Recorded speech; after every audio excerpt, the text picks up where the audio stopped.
Rumah tanggaku yang awalnya harmonis justru hancur setelah kedatangan adik iparku. Assalamualaikum sahabat Bunda. Semoga Allah selalu memberikan kesehatan dan kebahagiaan untuk kita semua. Buat sahabat Bunda yang sudah subscribe, semoga rezekinya dilancarkan ya. Amin ya Rabbal Alamin.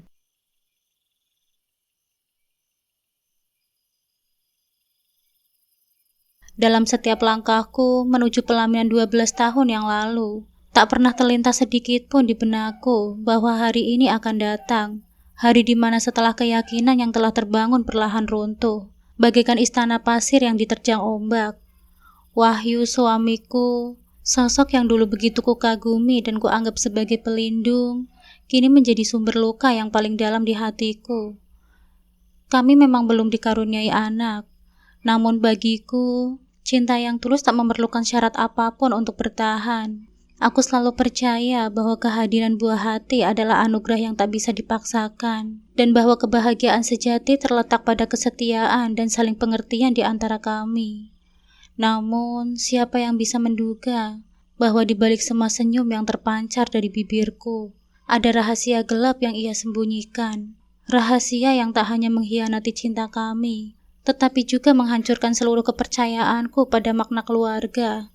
Ketika aku menatap mata Wahyu, sosok yang dulu kubanggakan, kini yang kulihat hanyalah bayan kekecewaan yang tak terkatakan. Aku pernah merasa beruntung karena memiliki seorang suami yang selalu menjawab penuh keyakinan. Ketika kutanyakan apakah dia ikhlas menerima takdir tanpa anak, jawabnya selalu menenangkan, membuatku merasa aman dalam pelukannya. Namun, itu semua hanyalah ilusi. Ternyata, di balik kata-kata manisnya, ia memilih jalan yang tak pernah kusangka. Perselingkuhan dengan adik iparku sendiri, Rizka. Ironi yang begitu pahit kutelan. Pernikahan kami dinilai dengan penuh harapan, seperti pagi yang cerah tanpa awan gelap yang menggantung. Saat itu, aku dan Wahyu yang saling mencintai berpegangan pada janji-janji yang kami buat di hari pernikahan kami.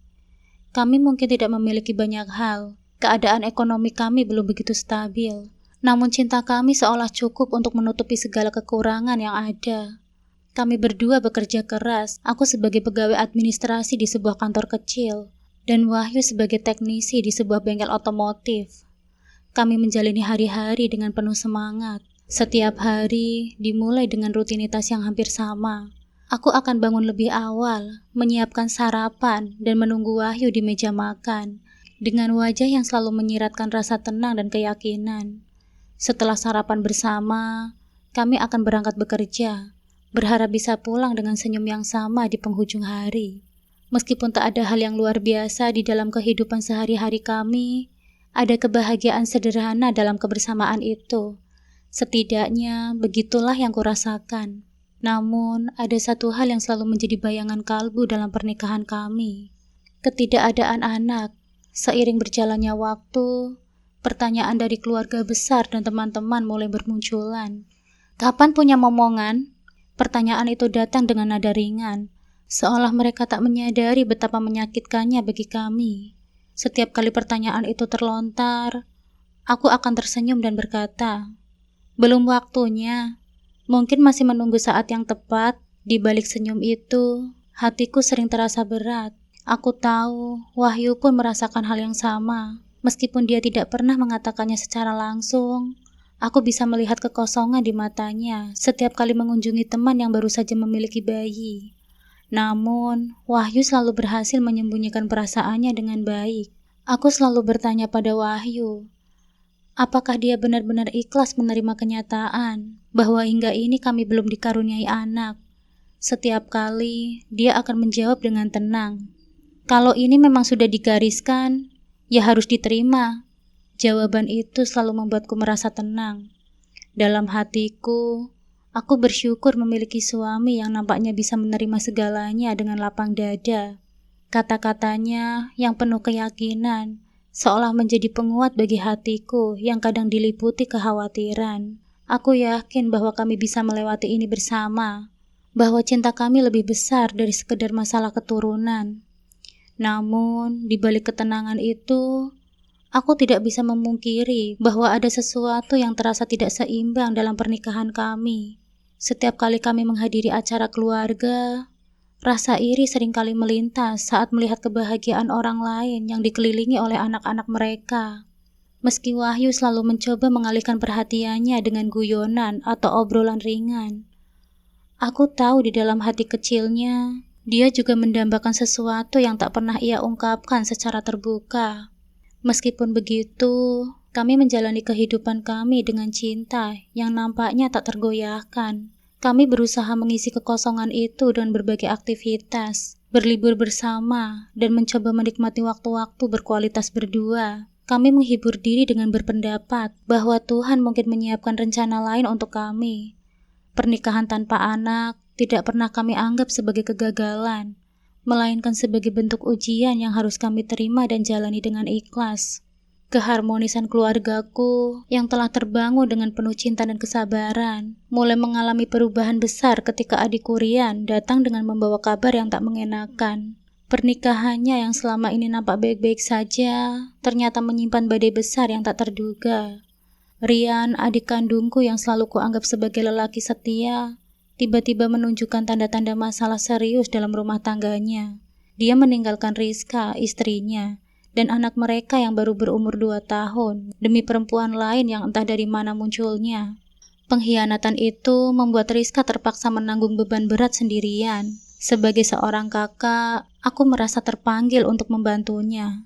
Bagaimana mungkin aku membiarkan Rizka dan keponakanku terpuruk dalam kesedihan tanpa ada tempat bersandar?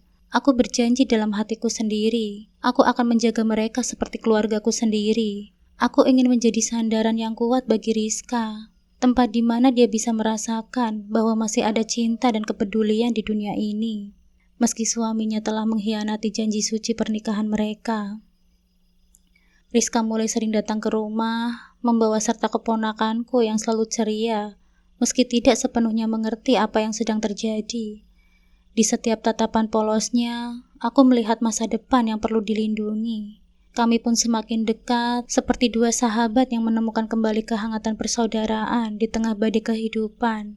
Kehadiran Rizka di rumah kami, yang awalnya hanya sesekali untuk berbagi cerita dan air mata, kini menjadi lebih rutin. Aku melihat bagaimana dia berusaha bangkit dari keterpurukannya, mencoba menjadi ibu yang kuat bagi anaknya, meskipun hatinya masih terluka. Wahyu suamiku tampak menerima kehadiran mereka dengan tangan terbuka. Dia bahkan memperlakukan keponakanku dengan kasih sayang yang tulus, seolah anak itu adalah darah dagingnya sendiri. Setiap kali keponakanku datang, Wahyu selalu menyambutnya dengan senyuman hangat dan bercanda dengannya. Membuatku berpikir bahwa mungkin inilah cara Tuhan untuk mengisi kekosongan dalam pernikahan kami. Meski kami belum dikaruniai anak, kehadiran keponakan kecil itu membawa kebahagiaan baru dalam rumah tangga kami. Kami mulai sering menghabiskan waktu bersama, makan di mall, jalan-jalan sore, hingga liburan singkat keluar kota. Saat-saat itu, aku merasa seperti memiliki keluarga yang utuh. Tidak ada lagi kekosongan yang biasanya menyelimuti rumah tangga kami. Tawa anak kecil yang berlari-larian di ruang tamu, suara Rizka yang mulai kembali ceria, dan Wahyu yang selalu ada untuk menghibur, membuatku merasa hidup kembali. Meskipun luka di hati Rizka masih dalam, kebersamaan ini memberinya secercah harapan bahwa hidup masih bisa dilanjutkan dengan kebahagiaan. Namun, seiring berjalannya waktu, aku mulai menyadari perubahan kecil dalam diri Wahyu. Ia menjadi lebih perhatian kepada Rizka, lebih dari sekedar saudara ipar. Awalnya, aku menganggap ini sebagai bentuk kepedulian Wahyu yang selalu ingin membantu orang lain. Bagaimanapun juga, Wahyu memang selalu dikenal sebagai pria yang baik. Namun, ada momen-momen di mana aku merasakan kehangatan itu lebih dari yang seharusnya. Saat kami semua berkumpul, aku sering menangkap pandangan Wahyu yang tertuju pada Rizka lebih lama dari biasanya, dengan mata yang seolah menyimpan sesuatu yang tak pernah ia tunjukkan padaku. Kecurigaan itu mulai tumbuh pelan-pelan dalam hatiku. Aku tak ingin berpikir yang tidak-tidak, apalagi kepada suami yang telah menemaniku selama bertahun-tahun. Aku mencoba meyakinkan diriku bahwa aku hanya berprasangka buruk. bahwa Wahyu hanya ingin membuat Rizka merasa diterima dan nyaman di tengah cobaan hidup yang menimpanya. Tapi perasaan itu tidak kunjung hilang, malah semakin menguat seiring dengan seringnya mereka bersama. Waktu demi waktu berlalu, dan aku mulai merasa seolah-olah ada sesuatu yang terus berubah dalam dinamika rumah tangga kami. Rizka, yang dulu selalu bercerita tentang segala kesulitannya, kini mulai lebih sering terlihat bahagia. Aku senang melihatnya mulai menemukan kembali senyumnya. Namun di sisi lain, aku juga merasakan ketakutan yang tak bisa kujelaskan. Di saat aku berharap kehadiran Rizka dan anaknya bisa menyatukan kami sebagai keluarga, aku justru merasa bahwa ada yang perlahan-lahan mulai menjauh di antara aku dan Wahyu. Aku masih ingat satu malam ketika kami sedang duduk bersama di ruang tamu. Rizka sudah pulang ke rumah orang tuanya, dan hanya ada aku dan Wahyu di rumah. Keheningan itu terasa aneh, seolah-olah ada sesuatu yang tidak bisa diucapkan namun sangat terasa di udara. Aku memutuskan untuk membuka percakapan, mencoba mencari tahu apakah Wahyu merasakan hal yang sama. Mas Wahyu, aku senang melihat kamu begitu peduli dengan Rizka dan keponakan kita, kataku sambil tersenyum, berusaha terdengar senatural mungkin. Wahyu hanya mengangguk pelan, matanya tertuju pada layar televisi yang menayangkan acara yang tidak terlalu menarik. Iya sayang, mereka butuh kita sekarang. Rian adikmu sudah tidak ada, jadi aku merasa bertanggung jawab untuk membantu. Jawaban itu seharusnya membuatku merasa lega. Tetapi entah kenapa, ada sesuatu dalam nada suaranya yang membuatku merasa tidak nyaman. Malam itu, aku pergi tidur dengan perasaan yang tidak menentu. Antara lega dan cemas, berharap bahwa semua ini hanyalah hasil dari pikiran berlebihan. Namun semakin hari, semakin sulit bagiku untuk menyingkirkan perasaan bahwa ada sesuatu yang salah. Kedatangan Rizka yang awalnya membawa harapan baru bagi kami, kini mulai mengusik ketenangan yang selama ini kurasakan begitu sulit untuk kurai. Apakah aku hanya terlalu cemas? Ataukah ada sesuatu yang lebih besar sedang terjadi di balik semua ini? Pertanyaan-pertanyaan itu terus menghantuiku, membuatku mulai meragukan banyak hal, termasuk kepercayaan yang selama ini kutanamkan pada suamiku sendiri. Waktu terus berjalan, semua kegelisahan dalam hatiku tak kunjung reda. Meskipun hidupku bersama Wahyu nampak normal di permukaan, ada sesuatu yang berubah.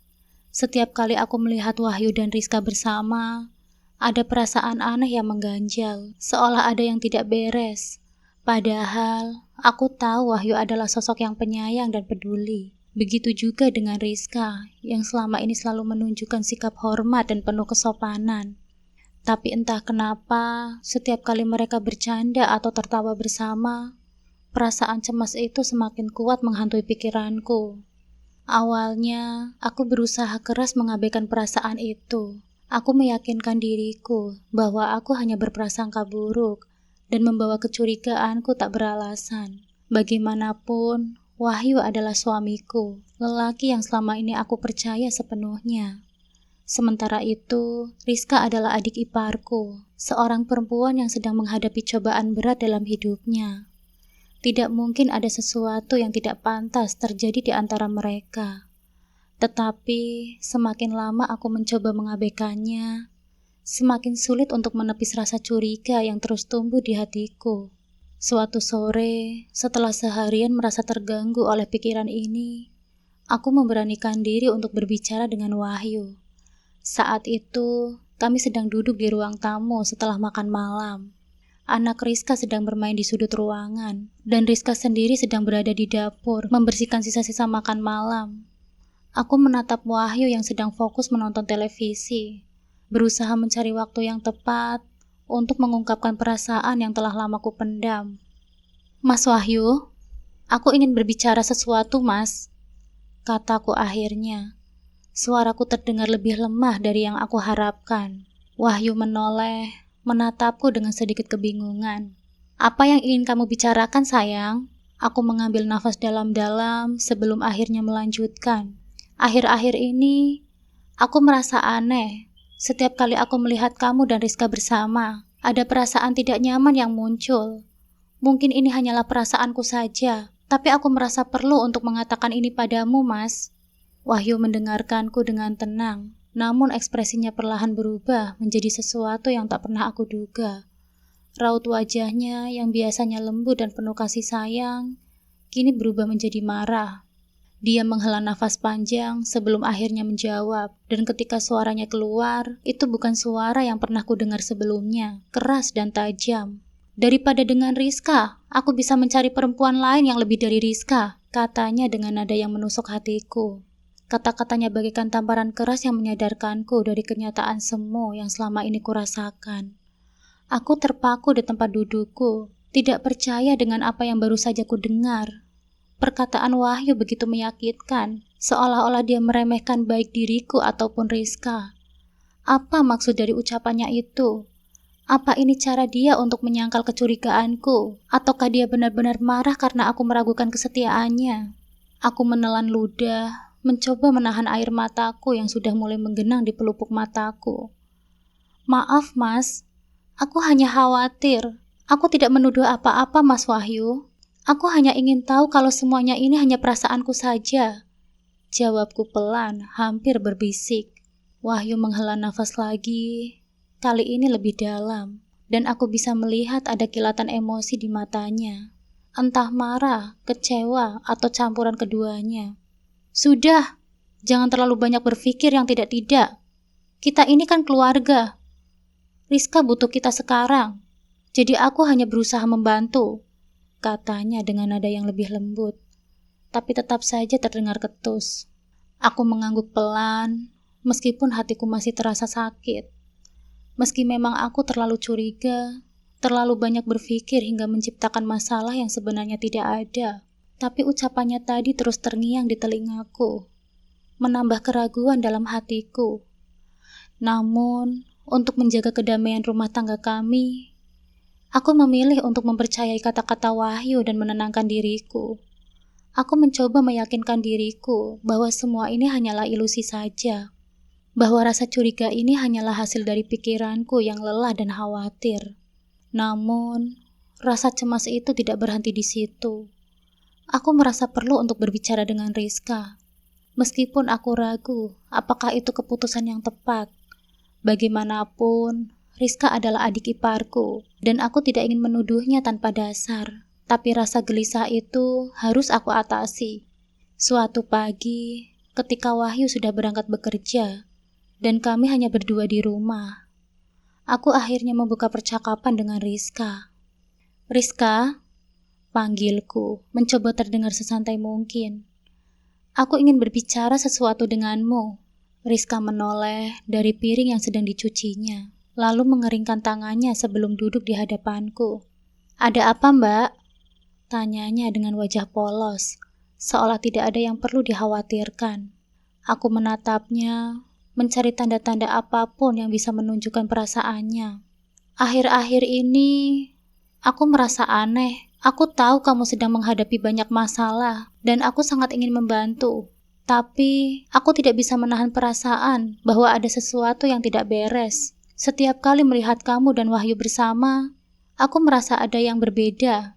Rizka mendengarkanku dengan saksama, lalu menghela nafas panjang. Mbak, aku bisa memahami perasaan Mbak. Tapi Mbak harus tahu, aku tidak pernah sedikit pun berpikir seperti itu. Betapa jahatnya aku kalau sampai tega melakukan itu, Mbak. Katanya dengan nada tegas. Matanya menatapku dengan tulus. Kata-kata Rizka seolah menjadi penawar bagi kekhawatiranku. Dia berbicara dengan begitu tulus dan penuh keyakinan, membuatku merasa bodoh karena telah meragukannya. Aku tersenyum kecil, merasa lega karena beban yang menghimpitku sedikit terangkat. Maafkan aku, Rizka.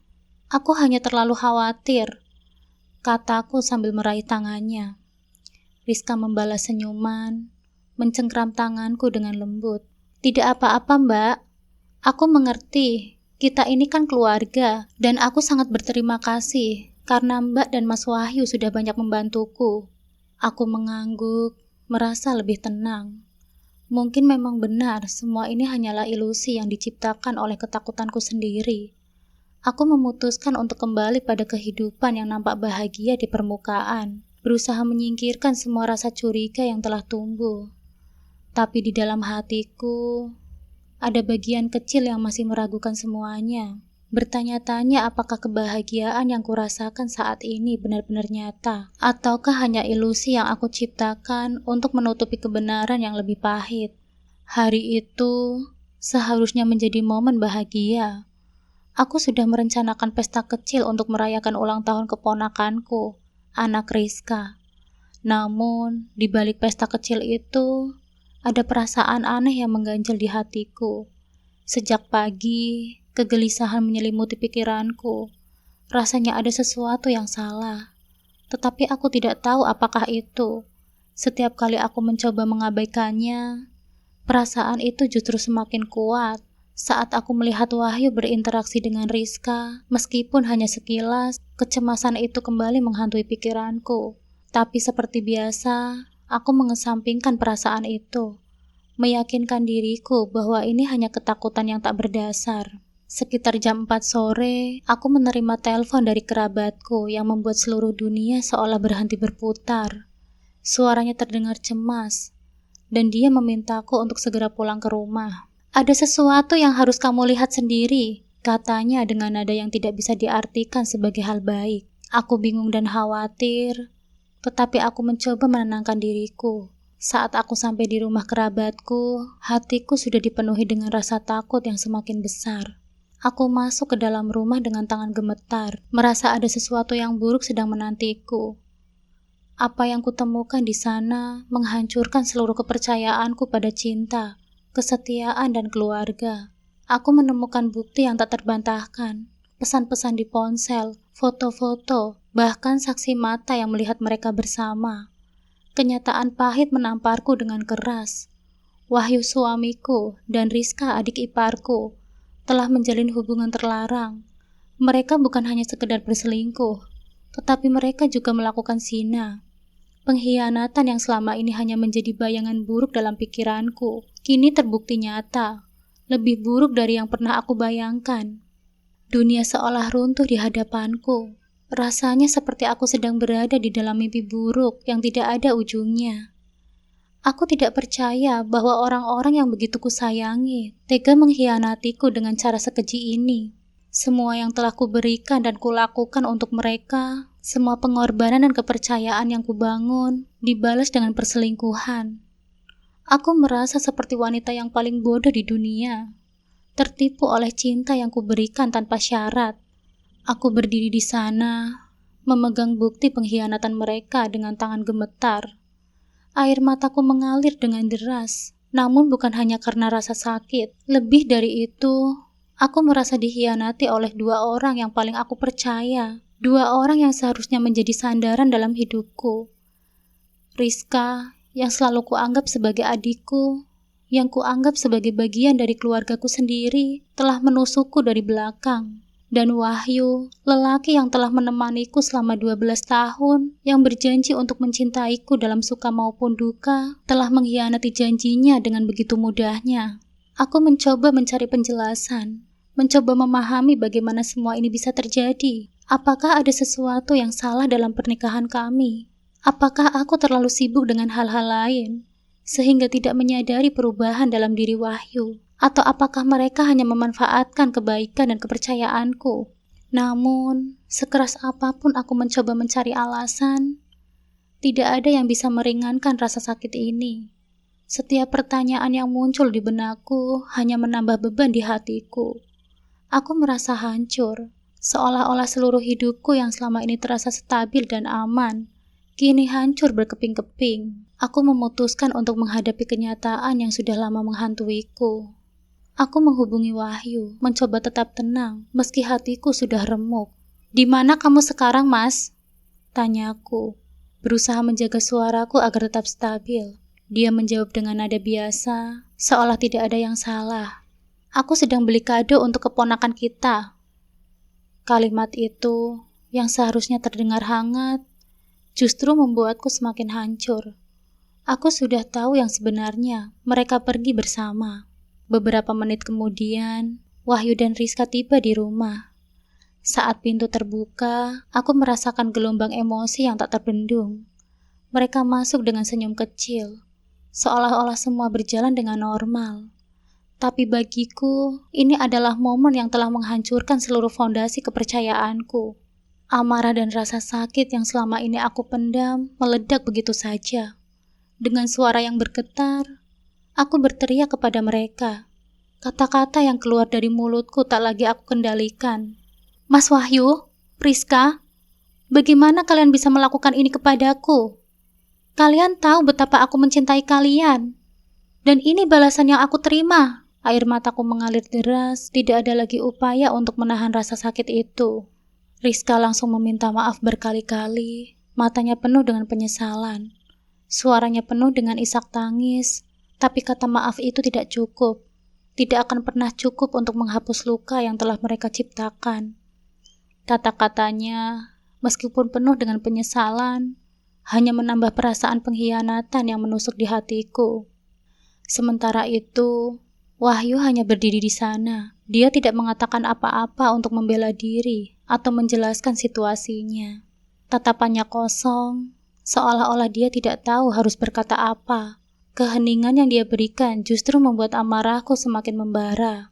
Dia memilih untuk tidak mengatakan apapun, seolah-olah diamnya adalah cara untuk menghindari tanggung jawab. 2 hari berlalu dalam keheningan yang menyesakan. Kami tidak berbicara satu sama lain. Setiap detik terasa mimpi buruk yang tak kunjung berakhir. Aku tidak bisa tidur, makan, ataupun berpikir jernih. Hanya ada rasa sakit yang terus-menerus menggerogoti hatiku, membuatku merasa hancur dan kehilangan arah. Setiap kali aku mencoba memahami bagaimana semua ini bisa terjadi, jawabannya selalu sama, pengkhianatan dari orang yang paling aku sayangi. Pada hari ketiga, Wahyu akhirnya memutuskan untuk berbicara. Dengan wajah yang nampak lelah, dia duduk di depan meja makan, tempat di mana kami biasa berbagi cerita tentang hari-hari kami. Namun kali ini, yang tersisa hanya kebisuan yang mengerikan. Dia menghela nafas panjang, seolah-olah berusaha mengumpulkan keberanian untuk mengungkapkan sesuatu yang pahit. Aku tidak tahu harus mulai dari mana, katanya dengan suara rendah, hampir tidak terdengar. Mulailah dari kebenaran, Mas Wahyu. Itu saja yang aku inginkan, jawabku dengan suara serak, mencoba menahan tangis yang hampir pecah lagi. Aku menunduk, menghindari tatapanku. Akhirnya dia berkata, suaranya penuh dengan keputusasaan. Aku frustasi, terutama karena kita belum punya anak. Aku ingin kamu berhenti bekerja saja, membangun keluarga yang sesungguhnya. Tapi kamu terus bekerja, dan aku merasa seperti kamu tidak mendengarkan keinginanku. Itu yang membuatku marah dan kecewa. Kata-katanya menusuk jantungku seperti pisau. Jadi ini salahku, karena aku memilih untuk bekerja, karena aku ingin membantu kita secara finansial, Mas. Suaraku meninggi, penuh dengan kepedihan. Kamu tahu betapa kerasnya aku berusaha untuk memenuhi keinginanmu, tapi kamu malah mengkhianatiku dengan cara yang paling kejam, dan dengan adikku sendiri. Betapa egoisnya kamu, Wahyu. Dia tidak membantah, hanya terdiam, seperti menerima semua tuduhanku tanpa perlawanan. Aku tidak punya alasan untuk apa yang terjadi dengan Rizka. Itu seharusnya tidak terjadi, tapi rasa kesepian, rasa kekurangan, membuatku melakukan hal yang tidak pernah aku bayangkan sebelumnya. Aku menatapnya dengan tatapan yang penuh kebencian. Dan kamu pikir dengan melakukan ini, rasa sakitmu akan hilang? Kamu pikir ini solusinya? Wahyu tidak menjawab, hanya mengalihkan wajahnya, seolah-olah terlalu malu untuk menatapku. Melihatnya seperti itu, aku merasa kehilangan semua rasa cinta yang pernah aku miliki untuknya. Aku merasa seperti orang asing yang sedang berbicara dengannya, bukan suami yang selama 12 tahun berbagi hidup denganku. Hari itu, aku menyadari bahwa tidak ada lagi yang bisa diselamatkan dari pernikahan kami. Pengakuan Wahyu bukanlah sesuatu yang bisa kuterima. Apapun alasannya, kekecewaan, rasa sakit dan pengkhianatan ini terlalu besar untuk dimaafkan. Apalagi melupakan Wahyu yang telah merusak semua yang pernah kami bangun bersama. Dan Rizka, adik iparku yang selama ini kuanggap sebagai saudaraku, telah menghancurkan kepercayaan yang aku berikan kepadanya.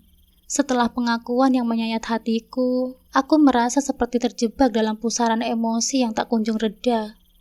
Setiap kali melihat Wahyu, perasaan cinta yang dulu begitu kuat kini bercampur dengan kebencian dan kekecewaan. Meskipun demikian, aku tetap bertahan. Ada bagian dari diriku yang ingin mempercayai janjinya, bahwa dia tidak akan berhubungan lagi dengan Rizka. Namun, setiap kali kata-kata itu terlintas di benakku, keraguan selalu menghantuiku. Wahyu dengan wajah penuh penyesalan mengakui bahwa perasaannya kepada Rizka telah tumbuh lebih besar dari perasaannya kepadaku. Itu adalah pengakuan yang menghancurkanku. Bagaimana bisa, setelah semua yang kami lalui bersama, dia justru memberikan hatinya kepada orang lain, kepada adik iparku sendiri. Meski demikian, ketika kukatakan apa yang ingin dilakukannya terhadap pernikahan kami, Wahyu mengatakan ingin tetap mempertahankannya. Alasannya adalah rasa tanggung jawab dan komitmen yang masih ia rasakan terhadapku. Namun janji itu terasa hampa, seolah-olah dia hanya mengucapkannya untuk menenangkan diriku, bukan karena dia benar-benar ingin memperbaiki keadaan. Namun, aku memilih untuk tidak menanggapi janji itu secara langsung. Ada perang batin yang terus berkecamuk di dalam diriku, antara ingin mempercayainya lagi dan rasa sakit yang terlalu dalam untuk dimaafkan. 2 bulan berlalu sejak kejadian itu, dan hubungan kami semakin renggang. Kami tidak banyak berbicara, hanya menjalani hari-hari dengan kesibukan masing-masing. Wahyu tetap pergi bekerja seperti biasanya, dan aku mencoba mengalihkan pikiran dengan tenggelam dalam pekerjaan rumah dan berdoa. Setiap kali aku melihatnya, ada dinding yang tak terlihat yang memisahkan kami, membuatku merasa semakin jauh dari pria yang dulu aku cintai. Pada malam-malam yang sunyi, aku sering terjaga, merenungkan semuanya. Aku terus memanjatkan doa kepada Allah, memohon kekuatan untuk menghadapi ujian ini. Aku tahu bahwa Allah tidak akan menguji hambanya melebihi kemampuan mereka. Tetapi kali ini, ujian ini terasa begitu berat. Setiap sujudku dipenuhi dengan air mata, memohon petunjuk dan kekuatan. Aku hanya bisa berharap, apapun hasilnya nanti, itu adalah yang terbaik untuk semua pihak. Aku pun mulai merenung, apakah mempertahankan pernikahan ini adalah yang terbaik? Apakah layak untuk terus menjalani hidup dalam bayang-bayang pengkhianatan? Meskipun Wahyu berjanji tidak akan mengulanginya lagi, rasa percaya itu telah hilang, dan aku tidak yakin apakah dia bisa kembali seperti semula. Di sisi lain, meninggalkan pernikahan ini berarti melepaskan semua yang telah kubangun bersama dengan Wahyu selama 12 tahun. Keputusan ini tidak mudah. Setiap kali aku berpikir untuk mengakhirinya, ada perasaan takut dan ragu yang menghantuiku. Bagaimana jika aku salah? Bagaimana jika ada kesempatan untuk memperbaiki semuanya? Tapi aku terlalu cepat menyerah. Namun, jika aku memilih untuk bertahan, apakah aku bisa hidup dengan rasa sakit setiap hari? Di tengah keraguan dan kebingungan itu, aku tahu satu hal dengan pasti. Hidupku tidak akan pernah sama lagi. Entah apapun keputusan yang aku ambil, ini adalah titik balik dalam hidupku. Dan aku hanya bisa berharap ketika saatnya tiba untuk mengambil keputusan, Allah akan memberiku petunjuk yang jelas dan memberiku keberanian untuk menjalaninya. Keputusan untuk bercerai dari Wahyu adalah keputusan terberat yang pernah kuambil dalam hidupku. Aku duduk di ruang tamu yang kini terasa begitu asing, memandangi setiap sudut rumah yang pernah kami bangun bersama. Dulu, dinding-dinding ini penuh dengan tawa dan harapan. Sekarang, semua itu menyisakan bayangan dari masa lalu yang tak mungkin pernah kembali.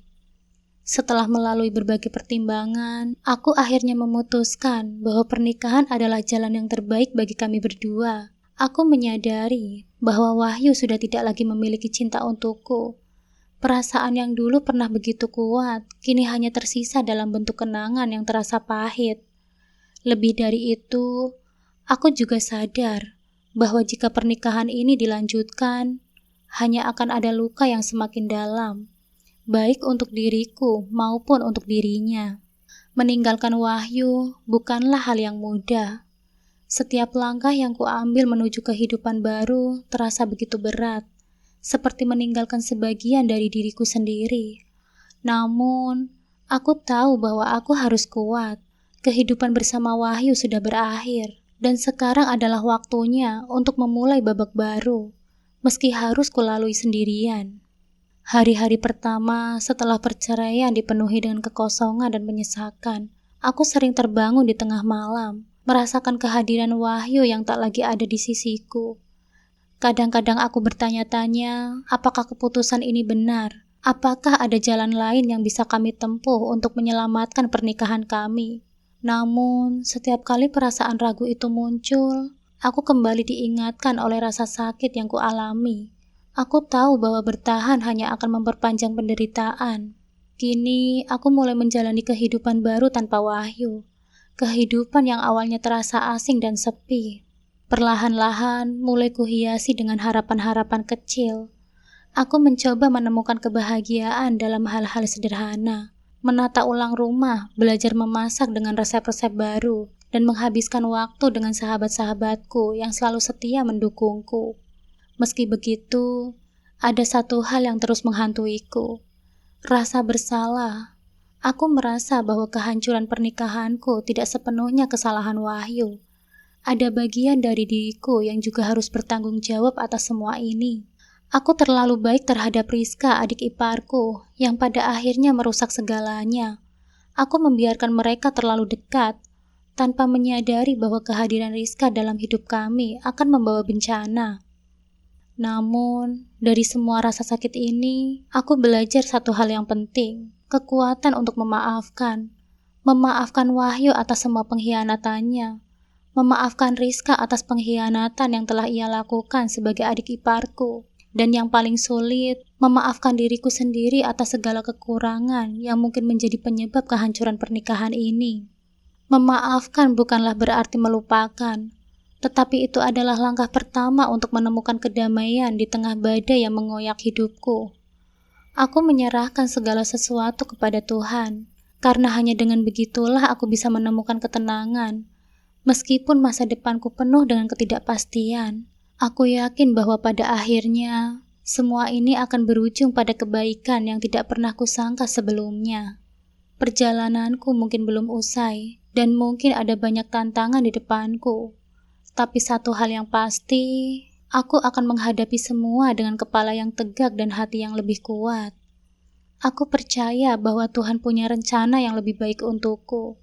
Rencana yang mungkin tidak dapat kulihat sekarang, tetapi akan terlihat jelas pada waktunya. Masa depan yang dulu kuimpikan bersama Wahyu mungkin telah sirna. Tetapi di balik semua kegelapan ini, aku yakin ada secercah cahaya yang menantiku. Cahaya yang akan membimbingku menuju kehidupan baru yang lebih baik.